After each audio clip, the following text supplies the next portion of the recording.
Assalamualaikum warahmatullahi wabarakatuh. Pertama-tama, yang terhormat, Bapak Dindin Ridwanuddin selaku dosen pengampu mata kuliah keterampilan berbahasa dan kawan-kawan yang saya banggakan. Alhamdulillahirrabbilalamin, pertemuan kita hari ini, kita bersama-sama akan membahas mengenai jenis-jenis tulisan bernada. Perkenalkan, saya Nasi Fathul Zaskia selaku moderator di kelompok 12 dan rekan-rekan saya ada Khairunisa, Nur Kamila, dan Shalwa Khairiyah yang hari ini akan menjelaskan mengenai tulisan bernada akrab, tulisan bernada penerangan, tulisan bernada penjelasan, tulisan bernada mendebat, dan terakhir ada tulisan bernada mengkritik. Tadi yang pertama ada jenis dari tulisan bernada akrab. Tulisan bernada akrab lebih mengarah pada tulisan pribadi. Nah, tulisan pribadi adalah suatu bentuk tulisan yang memberikan sesuatu yang paling menyenangkan dalam penjelajahan diri dari pribadi sang penulis. Selanjutnya ada ciri-ciri dari tulisan bernada akrab. Yang pertama, tulisan bernada akrab bersifat subjektif keakuan.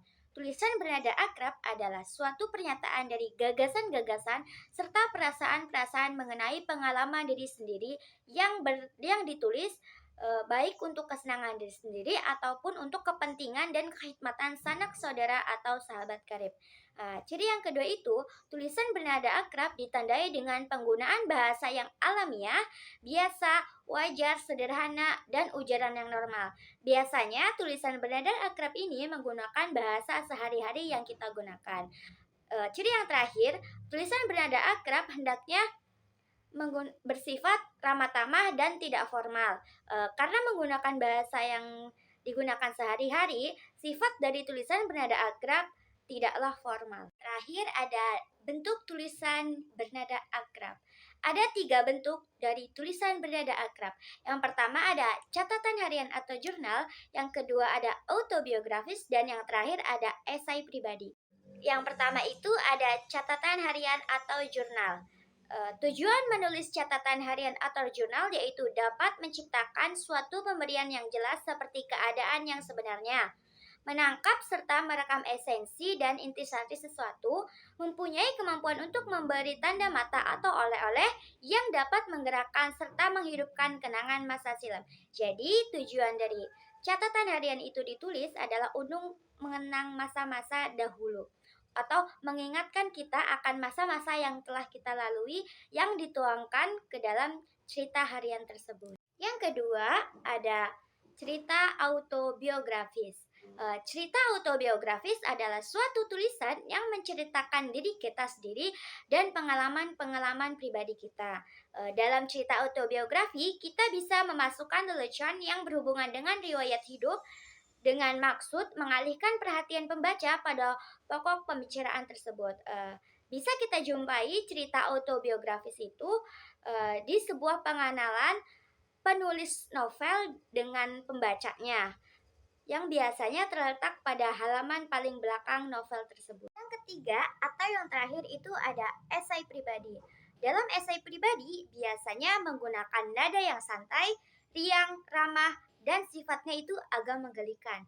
Ciri-ciri lain dari sejumlah esai pribadi itu, yang pertama ialah agak satiris, nadanya menyindir, membangkitkan kegembiraan yang lemah lembut pada pokok persoalan yang terkandung di dalamnya. Dalam menulis esai pribadi haruslah penuh dengan kegembiraan. Tidak perlu cemas mengenai cara menjelaskan konsep-konsep yang agak sulit atau hubungan-hubungan yang rumit, karena kita menggunakan bahasa yang non-formal. Mungkin cukup sekian penjelasan mengenai tulisan bernada akrab yang dapat saya sampaikan. Selanjutnya ada tulisan bernada penerangan yang akan disampaikan oleh rekan saya Khairunisa. Kepadanya dipersilahkan. Baik, untuk pembahasan selanjutnya yaitu mengenai tulisan bernada penerangan. Apa sih tulisan bernada penerangan itu? Tulisan bernada penerangan adalah tulisan yang bersifat informatif dengan tujuan memberi penerangan kepada orang lain. Dan tulisan dengan nada ini biasanya menghasilkan tulisan yang bersifat melukiskan atau memerikan bila diabadikan di atas kertas. Kemudian selanjutnya yaitu terdapat ciri-ciri tulisan bernada penerangan. Di antaranya yang pertama, Tulisan tersebut bersifat informatif. Kemudian yang kedua, penggambaran yang disampaikan oleh penulis dapat melibatkan panca indera. Kemudian yang ketiga yaitu tulisan tersebut mengajak para pembaca bersama-sama menikmati, merasakan, memahami dengan sebaik-baiknya beberapa objek atau suasana hati. Lalu ada bentuk-bentuk dari tulisan bernada penerangan. Yang pertama itu ada pemberian faktual dan yang kedua ada pemberian pribadi. Lalu apa sih perbedaan dari kedua bentuk pemberian tersebut? Baik, di sini ada perbedaan-perbedaan dari pemberian faktual dan pemberian pribadi. Yang pertama, pemberian faktual itu bertujuan untuk menyajikan informasi, sedangkan pemberian pribadi untuk menyampaikan kesan. Kemudian, perbedaan yang kedua yaitu pendekatan yang digunakan dalam pemberian faktual adalah pendekatan objektif dan tidak memihak. Sedangkan dalam pemberian pribadi, pendekatan yang digunakan adalah subjektif interpretatif. Kemudian, perbedaan selanjutnya yaitu dalam pemberian faktual daya tarik terletak pada pengertian, sedangkan pada pemberian pribadi pada perasaan. Kemudian, perbedaan selanjutnya yaitu dalam nada dalam pemberian faktual bersifat seadanya dan tidak berbelit-belit, sedangkan dalam pemberian pribadi bersifat emosional. Perbedaan selanjutnya yaitu cakupan dalam pemberian faktual bersifat lengkap dan pasti, sedangkan dalam pemberian pribadi bersifat selektif. Dan yang terakhir, bahasa dalam pemberian faktual itu sederhana dan jelas, sedangkan dalam pemberian pribadi bahasanya itu kaya dan sugestif. Baik, untuk pembahasan selanjutnya akan disampaikan oleh Nur Kamila. Baik, terima kasih Khairunisa. Selanjutnya itu tulisan bernada penjelasan. Tulisan bernada penjelasan dapat diklasifikasikan sebagai tulisan informatif. Tulisan yang memberi penerangannya tujuannya tidak hanya sekedar menceritakan, melukiskan, menggambarkan ataupun meyakinkan. Tujuan utamanya itu menjelaskan sesuatu kepada si pembaca. Tulisan penjelasan menggunakan berbagai cara untuk mencapai tujuannya, misalnya itu pengklasifikasian, penganalisisan, penjelajahan, penafsiran, dan juga penilaian. Nah, tindakan pertama yang harus dilakukan oleh seorang penulis menyesuaikan tulisan dengan pembaca, kata-kata yang dipakai, informasi yang dikemukakan, pendekatan yang dipergunakan, begitu pula butir-butir yang mendapat penekanan akan sangat berbeda. Hal tersebut dikarenakan cara kita menjelaskan kepada anak-anak jelas berbeda dengan cara kita menjelaskan kepada teman seumuran kita. Baik, selanjutnya itu ada ciri-ciri tulisan bernada penjelasan. Nah, ciri-cirinya itu teksnya bersifat eksposisi. Menurut Tarigan tahun 2008, teks eksposisi adalah tulisan yang bernada penjelasan atau biasa disebut tulisan penyingkapan. Nah, ciri-ciri teks eksposisi itu yang pertama ada paparan itu karangan yang berisi pendapat, gagasan, dan keyakinan. Yang kedua itu paparan memerlukan fakta yang dinyatakan dengan angka, statistik, peta, atau grafik. Yang ketiga itu paparan yang memerlukan analisis dan sintesis. Yang keempat itu paparan yang menggali sumber ide dari pengalaman, pengamatan, dan penelitian. Yang kelima itu paparan menjauhi sumber daya khayal. Yang keenam itu paparan yang dipergunakan bahasa yang informatif dengan kata-kata yang denotatif. Yang ketujuh itu penutupan paparan berisi penegasan. Selanjutnya itu ada bentuk-bentuk tulisan bernada penjelasan. Ada 4. Yang pertama klasifikasi, yang kedua definisi, yang ketiga analisis, dan yang terakhir itu ada opini. Yang pertama itu klasifikasi sebagai suatu proses dan keterampilan. Maka klasifikasi sangat berguna bagi berbagai hal lain. Klasifikasi mungkin berguna sekali dalam merencanakan suatu tulisan, dalam menggarap suatu pokok yang luas yang dapat dipecah-pecah menjadi beberapa kategori. Maka keterampilan dalam klasifikasi sudah jelas dapat membantu mempersempit cakupan judul. Nah, yang kedua itu definisi. Definisi sejenis penyingkapan yang merupakan dasar bagi semua tulisan yang bertujuan untuk menjelaskan. Pada hakikatnya ini definisi merupakan suatu tindakan pembahasan yang hendak memberi pengertian suatu istilah sejelas mungkin. Nah, jenis definisi itu menjadi 3, yaitu definisi kamus, logis atau formal, dan definisi secara luas. Yang ketiga itu ada analisis, merupakan suatu proses membagi bahan bagi maksud-maksud penyingkapan. Akan tetapi klasifikasi hanya memusatkan perhatian pada pengenalan dan pemberian suatu pokok pembicaraan saja. Tujuan analisis ini tidak sekedar membagi-bagi butir pokok menjadi bagian-bagian komponennya, tetapi analisis ini menelaah serta menilai hubungan antara bagian-bagian tersebut. Yang terakhir itu ada opini, merupakan sebuah pendapat seseorang dalam menggapai suatu topik pembicaraan. Tulisan opini menuntut perhatian pada hubungan-hubungan logis, maka jelas bahwa susunan tulisan seperti ini sedikit lebih rumit daripada bentuk-bentuk yang lain yang telah diperbincangkan. Materi selanjutnya akan disampaikan oleh Salwa. Kepadanya saya persilahkan. Baiklah, terima kasih kepada Saudari Nur Kamila. Selanjutnya saya akan melanjutkan materi. Materi yang selanjutnya adalah tulisan bernada mendebat. Tulisan yang dapat menarik perhatian pembaca, yang dapat menarik minat, dan dapat meyakinkan mereka bahwa pengalaman membaca merupakan suatu hal yang amat penting. Menurut Kamus Besar Bahasa Indonesia, debat sendiri memiliki arti sebagai pertukaran pendapat ataupun argumen yang membahas suatu hal, yang mana pihak berdebat saling menyampaikan alasan untuk mempertahankan setiap pendapatnya.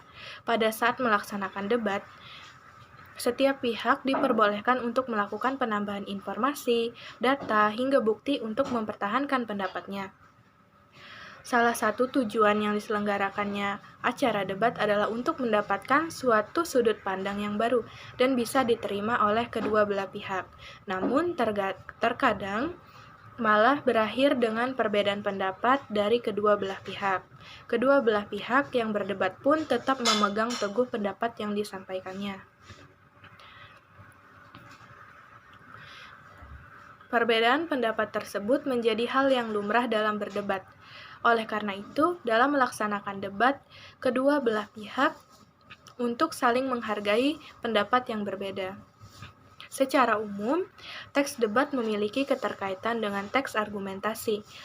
Menurut seorang ahli bahasa yang bernama Goris Keraf, teks argumentasi dapat didefinisikan sebagai sebuah teks berbentuk retorika yang berusaha mempengaruhi sikap ataupun pendapat dari orang lain. Teks ini agar orang bisa percaya dengan sesuatu yang disajikannya. Tidak hanya itu, teks ini mampu membuat orang untuk bertindak sesuai dengan apa yang diinginkan penulis dan ataupun pembicara. Ciri-ciri tulisan bernada debat. Yang pertama adalah dapat menarik perhatian pembaca. Yang kedua adalah susunan tulisan yang bersifat meyakinkan pembaca, yakni balik lagi tadi ke bersifat argumentasi. Dan yang ketiga adalah terdapat penekanan pada setiap kalimatnya. Materi selanjutnya adalah bentuk tulisan bernada mendebat. Yang pertama adalah persuasif dan yang kedua adalah persuasif logis. Pada paragraf persuasif terdapat paragraf persuasif merupakan tulisan yang dapat menarik perhatian pembaca, yang dapat menarik minat dan meyakinkan mereka bahwa pengalaman membaca merupakan hal yang amat penting. Persuasif ini sangat berperan penting dalam meyakinkan pembaca terhadap suatu teks mendebat. Berikutnya adalah paragraf persuasif logis. Persuasif logis sering disebut dengan argumentasi. Digunakan pada situasi-situasi resmi seperti perdebatan-perdebatan dan pada pengadilan-pengadilan tinggi. Tetapi terjadi juga pada diskusi-diskusi serius mengenai masalah penting yang sedang hangat diperbincangkan dalam buku, majalah, ataupun artikel, serta tajuk-tajuk rencana surat kabar. Persuasi logis didasarkan kepada penalaran logis yang mencakup dua proses dasar berpikir dan organisasi, yaitu induksi dan deduksi. Induksi adalah suatu proses pencapaian kesimpulan yang didasarkan pada fakta, pengamatan, observasi, dan kesaksian. Sedangkan deduksi didasarkan pada asumsi dan tidak ada fakta yang dapat dilihat dalam mendasari asumsi itu tersendiri. Baiklah, sekian materi tentang tulisan bernada mendebat. Materi berikutnya akan disampaikan oleh saudari saya Nur Kamila. Kepada saudari Nur Kamila dipersilahkan. Baik, terima kasih Salwa. Selanjutnya saya akan membahas tentang tulisan bernada mengkritik. Nah, tulisan bernada mengkritik akan menghasilkan tulisan mengenai sastra. Agar mendapatkan tulisan bernada mengkritik dengan baik, maka seseorang atau kita harus terlebih dahulu membaca karya yang akan diamati secara kritis. Secara singkatnya nih, yang dimaksud dengan kata kritis di sini mengacu pada pembuatan pertimbangan-pertimbangan atau pengambilan keputusan evaluasi yang dilakukan secara matang, teliti, dan mendiskriminasi menurut Lestari tahun 2009. Selanjutnya bentuk-bentuk tulisan bernada kritik, ada esai dan kritik. Nah, esai adalah karangan prosa yang berisi pandangan pribadi penulis mengenai sebuah objek atau fenomena. Jadi, teks esai ini tak hanya digunakan untuk membahas objek seperti sebuah karya, melainkan juga dapat digunakan untuk membahas berbagai fenomena seperti bahasa, budaya, politik, agama, dan lain sebagainya. Yang kedua itu ada kritik sastra, adalah analisis terhadap suatu karya sastra untuk mengamati atau menilai baik dan buruknya suatu karya secara objektif. Adapun esai diartikan sebagai karangan singkat yang membahas suatu masalah dari sudut pandang pribadi penulisnya. Masalah yang dibahas dalam esai merupakan masalah yang aktual dari berbagai bidang seperti kesastraan, kebudayaan, iptek, ataupun politik. Baik teman-teman, selanjutnya itu ada ciri-ciri tulisan bernada mengkritik. Ciri-cirinya itu dapat menghasilkan tulisan mengenai sastra. Maksudnya tanpa membaca karya-karya sastra, kita tidak mungkin membuat analisis kritis yang memuaskan.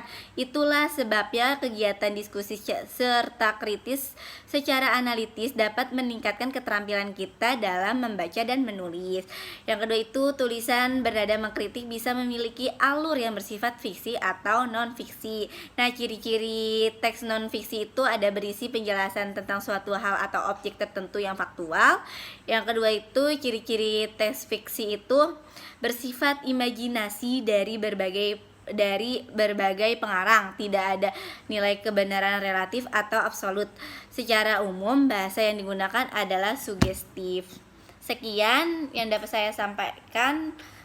Selanjutnya itu saya kembalikan kepada moderator.